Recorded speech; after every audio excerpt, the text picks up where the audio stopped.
Akkam jirtu daawwattoota keenya kun miidiyaa koodha amma yeroo oduu waliin abduu waqbayyana. Gaazexeessitoonni hojjettoonni fi keessummoonni namoonni 29 waraabbii sagantaa ONN irratti qabamanii hidhaman.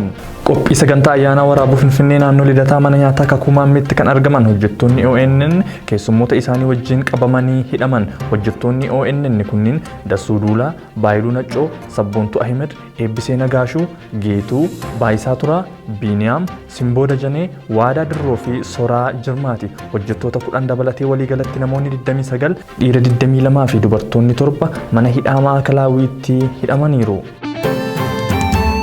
Hooggantoota fi aanga'oota ABO namoota 24 mirgi wabii kennameefii ture haa ta'uyyuu malee hamma yoonaa mana hidhaadhaa hin baane. Manni murtii godina addaa naannawaa Finfinnee magaalaa Sulultaa dhaddacha gaafa fulbaana 4 bara 2020 taa'een hooggantoota ABO Dr. Shuggut Galataa, Obbo Lammii Beenyaa, Koloneel Gammachuu Ayyaanaa, Obbo Daawit Abdataa, Jaal Mikaa'el Booran dabalatee hidhamtoota 24 mirgi wabii eegamee fi wabii qarshii 10,000 mana hidhaatiin akka gad lakkifaman ajajni darbullee amma ammaatti gad hin lakkifamne.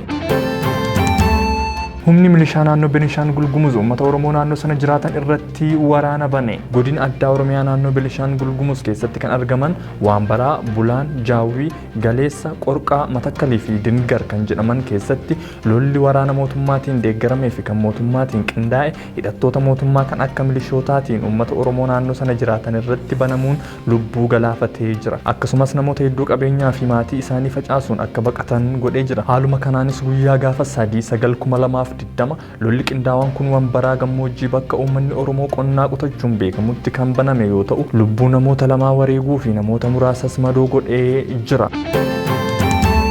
Gaazexeessituun BBC Zenee Abbadaawii filannoo naannoo Tigraay gabaasuuf gara Tigraayitti imalte. Gaazexeessituu beekamtuu BBC kan ta'an Zenee Abbadaawii filannoo naannoo Tigraay gabaasuuf gara Tigraayitti imalan. Filannoo mormisiisaa Tigraay gaafa fulbaana 9 bara 2020 naannoo Tigraay geggeessuuf karoorfate kana irratti manni maree federeeshinii filannichi heera maleedha jedheera. Gama biraatiin mootummaan naannoo Tigraay filannoon kun mirga hiree ofii murteeffachuu fi bakka bu'aa ofii filachuu heerri mootummaa uummata Tigraayiif laate kabachiisuudha jedheera. Filannoo kana taajjabuuf lammii Noorwee kan ta'an taajjabaan idil addunyaa KJ Tiltranval Tigraayin jiru. Godina Harargee lixaatti dubartoota hidhaman irratti dararaa cimaan ga'aa jira.